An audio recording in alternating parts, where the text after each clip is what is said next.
प्रधानमंत्री ने जयपुर महाखेल के प्रतिभागियों को किया संबोधित। इस महाखेल में 450 से अधिक ग्राम पंचायतों, नगर पालिकाओं और सभी 8 विधानसभा क्षेत्रों के वार्डों के 6400 से अधिक युवाओं और खिलाड़ी ले रहे हैं हिस्सा। इस वर्ष कबड्डी प्रतियोगिता पर दिया जा रहा है विशेष ध्यान।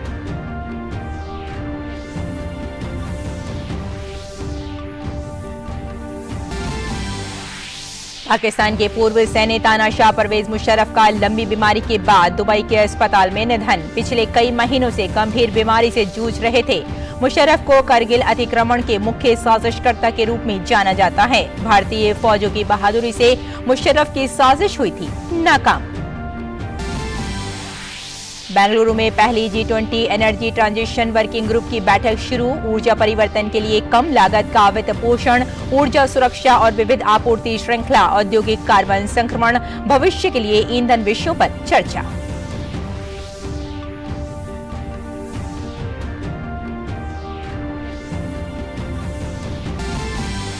अमेरिका ने कैरोलिना तट के पास संदिग्ध चीनी जासूसी गुब्बारे को मार गिराया। वाशिंगटन ने गुब्बारे को अमेरिकी संप्रभुता का स्पष्ट उल्लंघन बताया। चीन ने जासूसी के आरोपों से किया इनकार, कहा यह एक नागरिक हवाई पोत था जो जलवायु अनुसंधान कर रहा था।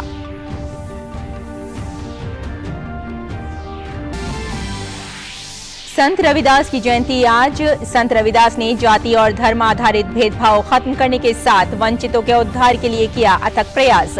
राष्ट्रपति और प्रधानमंत्री ने रविदास जयंती पर देशवासियों को दी शुभकामनाएं।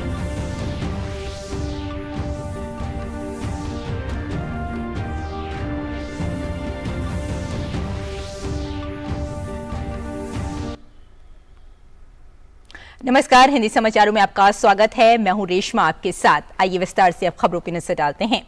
प्रधानमंत्री ने वीडियो कॉन्फ्रेंसिंग के जरिए जयपुर महाखेल के प्रतिभागियों को संबोधित किया।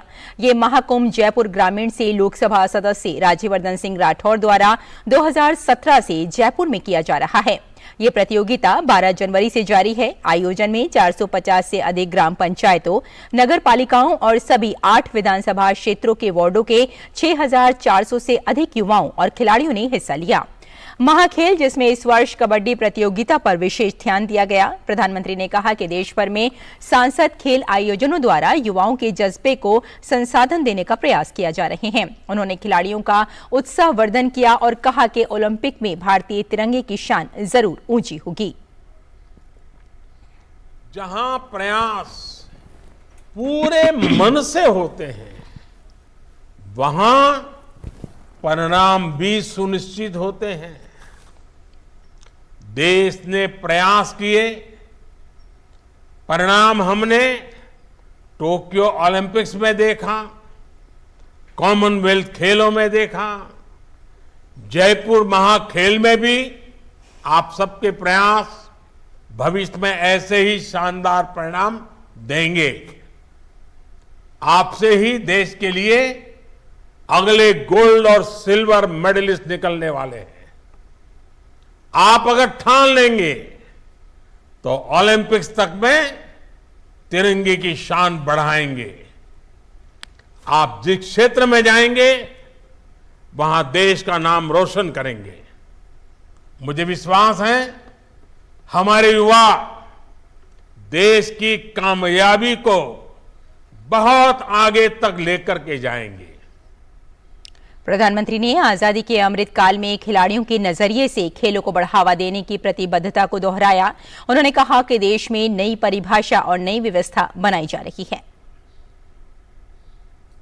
बेटियों की ये बढ़ती हुई भागीदारी एक सुखद संदेश दे रही है। आजादी के इस अमृत काल में देश नई नई परिभाषाएं गढ़ रहा है, नई व्यवस्थाओं का निर्माण कर रहा है। देश में आज पहली बार खेलों को भी सरकारी चश्मे से नहीं बल्कि खिलाड़ियों की नजर से देखा जा रहा है। मैं जानता हूं युवा भारत की युवा पीढ़ी के लिए असंभव कुछ भी नहीं है। युवाओं को जब सामर्थ्य, स्वाभिमान, स्वावलंबन, सुविधा और संसाधन की शक्ति मिलती है तो हर लक्ष्य आसान हो जाता है। वहीं बजट में खेलों को बढ़ावा देने की पर्याप्त आवंटन का भी प्रधानमंत्री ने जिक्र किया। उन्होंने कहा कि 2014 के मुकाबले अब खेल बजट 3 गुना बढ़ा है। इस बार देश के बजट में खेल विभाग को करीब 2500 करोड़ रुपए का बजट मिला है, जबकि 2014 से पहले खेल विभाग का बजट 800-850 करोड़ रुपए के आसपास ही रह जाता था। यानी 2014 के मुकाबले देश के खेल विभाग के बजट में लगभग 3 गुना बढ़ोतरी हुई है। इस बार अकेले खेलो इंडिया अभियान के लिए ही 1000 करोड़ रुपए से ज्यादा बजट दिया गया है। भारत की G20 अध्यक्षता के दौरान एनर्जी ट्रांजिशन वर्किंग ग्रुप की पहली बैठक आज से बेंगलुरु में आयोजित हो रही है। बैठक में अक्षय ऊर्जा को बढ़ावा देने वाले विभिन्न मुद्दों पर चर्चा की जा रही है। बैठक में G20 सदस्य देशों के साथ विशेष आमंत्रित देशों के 150 से अधिक प्रतिनिधि भाग ले रहे हैं। केंद्रीय विद्युत मंत्री आर.के. सिंह ने बैठक के उद्घाटन सत्र को संबोधित किया। आर.के. सिंह ने कहा कि भारतीय अर्थव्यवस्था तेजी से बढ़ रही है। देश में प्रति व्यक्ति आय में बढ़ोतरी हुई है। We emit just about 2.4 gigatons of CO2 per capita, whereas the world average is 6.3 gigatons per capita. So 1/3 of the global average is our per capita emission. Despite that, we have already reduced our emissions by near about 30%, and we aim to do that, reduce it further by another 15%, that is by up to 45% by 2030. So we remain one country, one major economy, which is growing rapidly. We are growing at 7%. Our rate of growth today is 7%, despite all the disruptions around the world. विद्युत मंत्री R K. Singh ने कहा कि ऊर्जा संरक्षण को बढ़ावा देने के लिए गैर जीवाश्म ईंधन पर जोर दिया जा रहा है। We are adhering to a low carbon growth, and will continue to do that because we are fully committed to a low carbon growth. We believe in the environment. As I said, 177 gigawatts of renewable energy capacity which we have installed. I have another 75 gigawatts under installation, 75,000 megawatts under installation. That makes it about 250,000 megawatts. We aim to have a renewable energy capacity or non-fossil fuel capacity of 500 gigawatts by 2030. 500. और देश भर में आज संत गुरु रविदास की जयंती मनाई जा रही है। हिंदी पंचांग के अनुसार माघ माह में पूर्णिमा तिथि को संत रविदास की जयंती मनाई जाती है। वे भक्तिकालीन संत और महान समाज सुधारक थे। संत रविदास जी ने भगवान की भक्ति में समर्पित होने के साथ अपने सामाजिक कर्तव्यों का भी बखूबी निर्वहन किया। संत गुरु रविदास ने लोगों को बिना भेदभाव आपस में प्रेम करने की शिक्षा दी और इसी तरह से वे भक्ति के मार्ग पर चलकर संत रविदास कहलाए। उनके उपदेशों और शिक्षाओं से आज भी समाज को मार्गदर्शन मिलता है। राष्ट्रपति द्रौपदी मुर्मू ने संत गुरु रविदास जयंती पर ट्वीट करते हुए कहा कि गुरु रविदास जयंती की सभी देशवासियों को शुभकामनाएं। श्रम को ही ईश्वर मानने वाले संत रविदास ने सबके उत्थान तथा जाति धर्म के भेदभाव से मुक्त समतामूलक समाज की कल्पना की थी। सभी देशवासी उनकी सामाजिक समरसता की शिक्षाओं को अपने जीवन में ढालें, ये मेरी कामना है। प्रधानमंत्री नरेंद्र मोदी ने संत गुरु रविदास जयंती पर देशवासियों को शुभकामनाएं दी।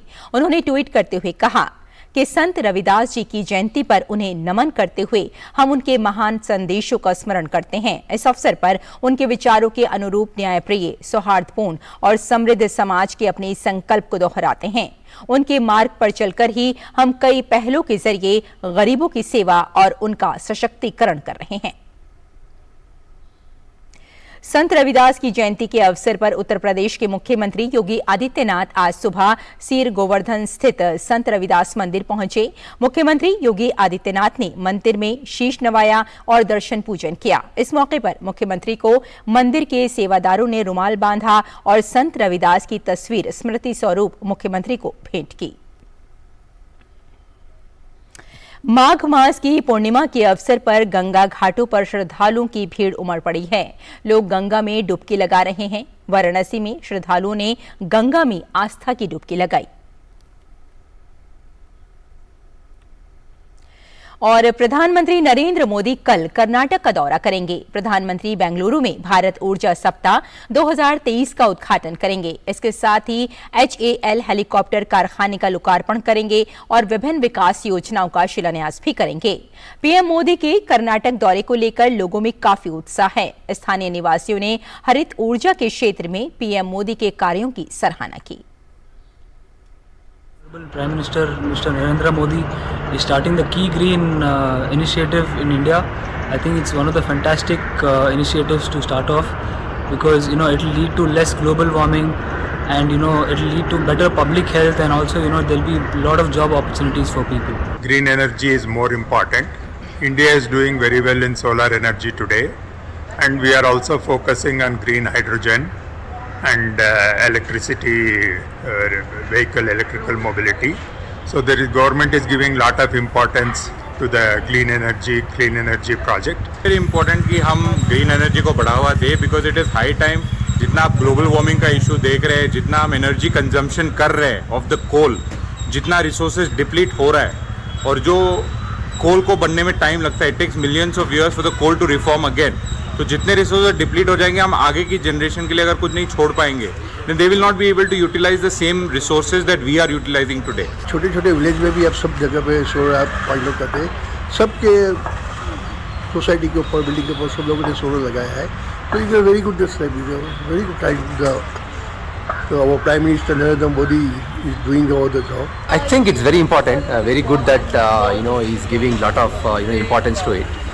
Right. Yesterday I was in a meet where even Piyush Goyal ji was talking about it.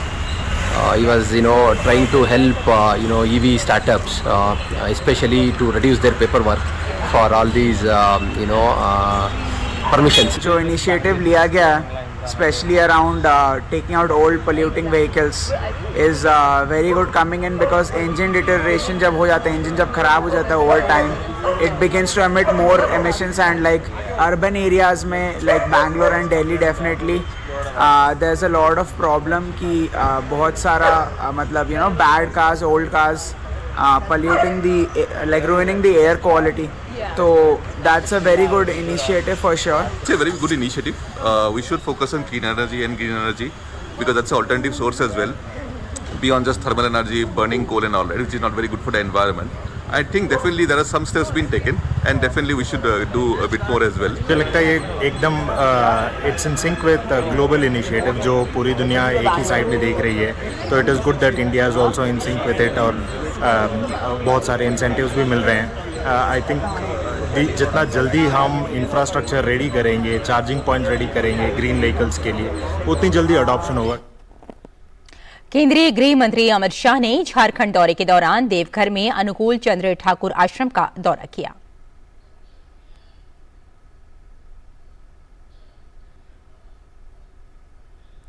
Uttar Pradesh के मुख्यमंत्री योगी आदित्यनाथ ने लखनऊ के महामना बालिका शिक्षण संस्थान के छात्रावास के भूमि पूजन कार्यक्रम में वो शामिल हुए. इस मौके पर उन्होंने कहा कि ब्रिटिश काल में भारत के शिक्षण संस्थानों और आस्था के केंद्रों को तोड़कर भारत के गौरव को नष्ट करने का प्रयास किया गया. ब्रिटिश कालखंड में या गुलामी के कालखंड में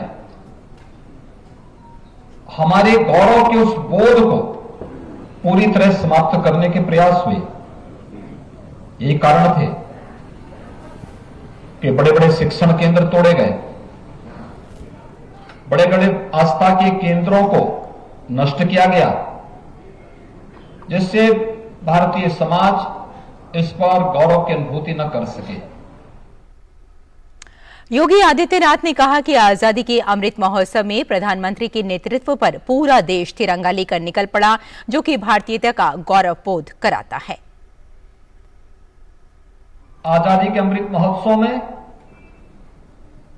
हर भारतीय ने अपने घर में तिरंगा लगाने का काम किया था। हर घर तिरंगा उसके घर में इस बात को द्योतक था कि वह भारतीयता के साथ जुड़ना चाहता है, जुड़ा हुआ है, लेकिन उसको नेतृत्व देने वालों का भाव था।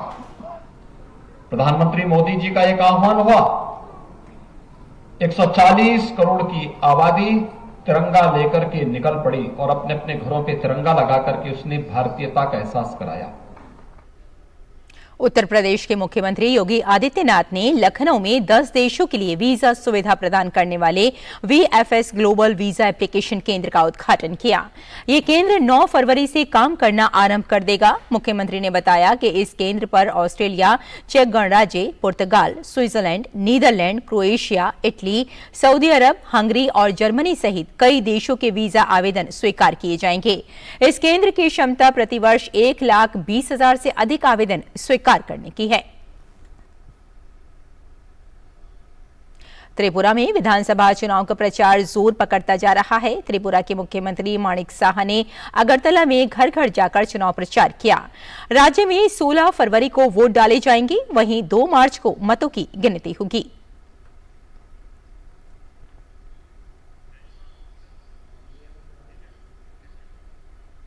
और यहाँ एक छोटा सा ब्रेक लेते हैं, जल्द हाजिर होते हैं। आप देखते रहिए DD news. Reform, perform, transform से ग्रेट परफॉर्मेंस की कहानी लिख रहे उत्तर प्रदेश में यशस्वी प्रधानमंत्री श्री नरेंद्र मोदी जी के विजन के अनुरूप माननीय मुख्यमंत्री योगी आदित्यनाथ जी के नेतृत्व में आयोजित हो रहे ग्लोबल इन्वेस्टर्स समिट 2023 में आपका स्वागत है। 20 देशों के 10,000 से अधिक विजनरी बिजनेस लीडर्स के इस अंतर्राष्ट्रीय निवेशक महाकुंभ में गवर्नमेंट टू बिजनेस मीटिंग्स और रिकॉर्ड MOU होंगे।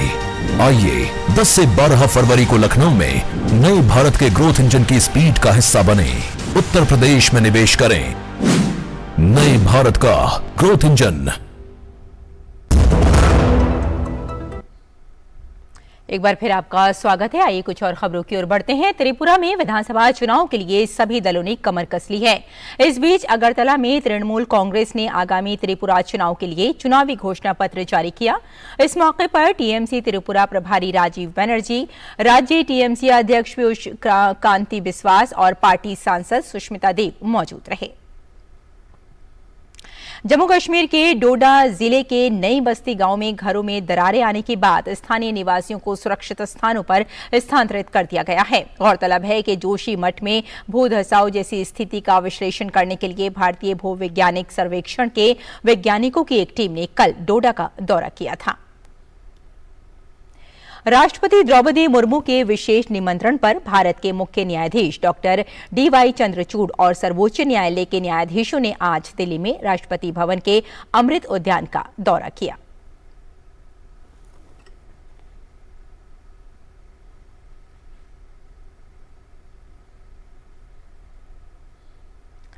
और CISF कर्मियों ने दिल्ली के IGI हवाई अड्डे पर एक यात्री के बैग से 50 लाख रुपए की विदेशी मुद्रा बरामद की। यात्री ने बैग में कपड़ों के अंदर विदेशी मुद्रा छिपाई थी।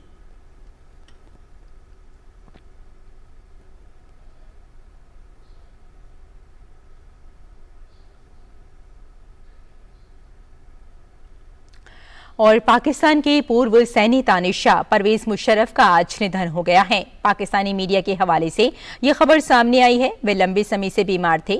दुबई के एक अस्पताल में उनका इलाज चल रहा था। पाकिस्तान के सेना प्रमुख भी रह चुके मुशर्रफ ने साल 1999 में नवाज शरीफ की सरकार का तख्ता पलटकर पाकिस्तान की बागडोर संभाली थी।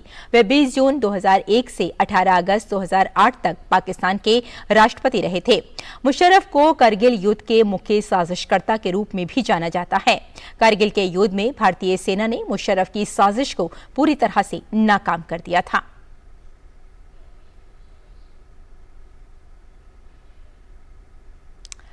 अमेरिका ने शनिवार को हवाई क्षेत्र का उल्लंघन करने वाले चीनी जासूसी गुब्बारे को मार गिराया है। बता दें कि चीनी जासूसी गुब्बारे की वजह से अमेरिका और चीन के बीच तनाव बढ़ गया है। ऐसे में अमेरिकी विदेश मंत्री एंटनी ब्लिंकन ने प्रस्तावित 2 दिवसीय बीजिंग यात्रा को भी स्थगित कर दिया था। रूस के बढ़ते हमलों के मद्देनजर यूक्रेन के नागरिकों को सैन्य प्रशिक्षण दिया जा रहा है। स्पेन के टोलेडो में एक सैन्य प्रशिक्षण का आयोजन किया गया। प्रशिक्षण कार्यक्रम में नागरिकों को दुश्मन के हमलों का जवाब देना, विस्फोटकों को नियंत्रित करने के तरीकों के बारे में जानकारी दी जा रही है। केंद्र में बुनियादी युद्ध कौशल सीखने के लिए प्रतिदिन 10 घंटे नागरिकों को सैन्य प्रशिक्षण दिया जा रहा है। और इजराइल में प्रधानमंत्री नेतन्याहू के खिलाफ विरोध प्रदर्शन तेज हो गया है। प्रदर्शनकारी नई सरकार द्वारा न्यायिक व्यवस्था में बदलाव लाने संबंधी योजना का विरोध कर रहे हैं। प्रदर्शनकारियों ने कहा कि अगर सरकार योजनाओं को आगे बढ़ाने में सफल होती है तो सर्वोच्च न्यायालय की शक्तियां सीमित हो जाएंगी।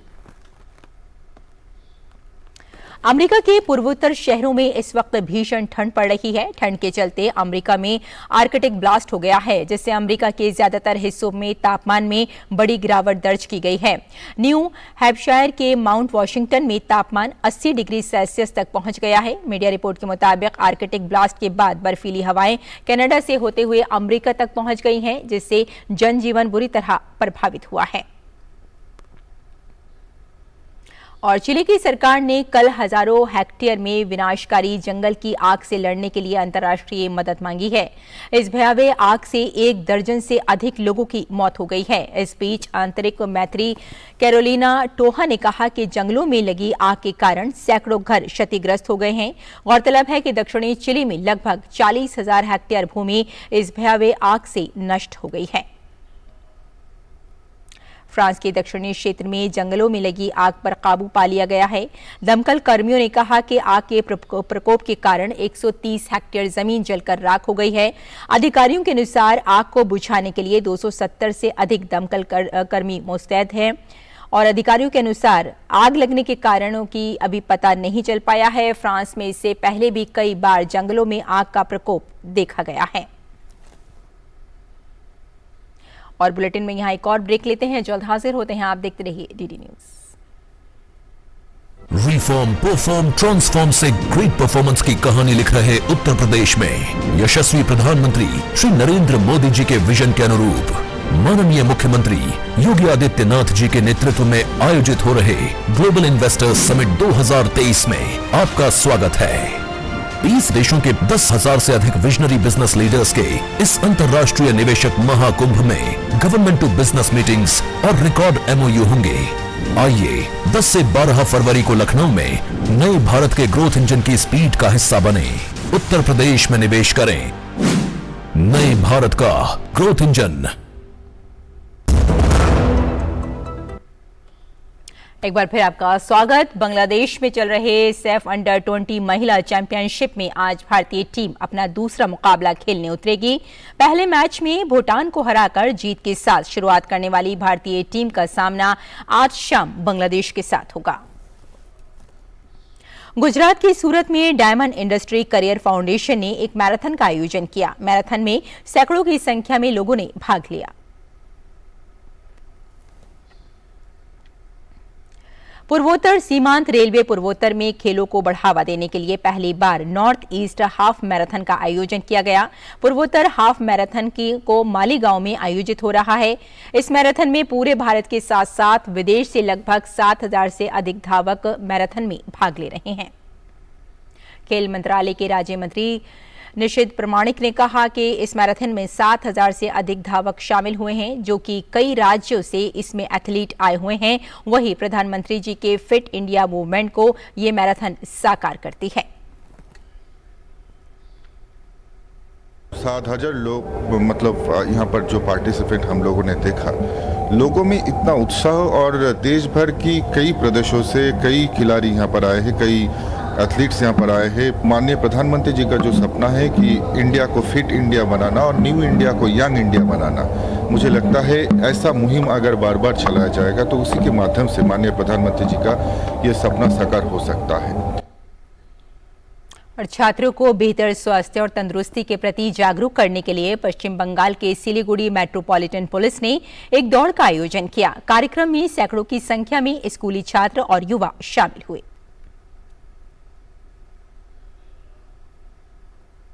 तो इस बुलेटिन में फिलहाल इतना ही। अनुमति दें। नमस्कार।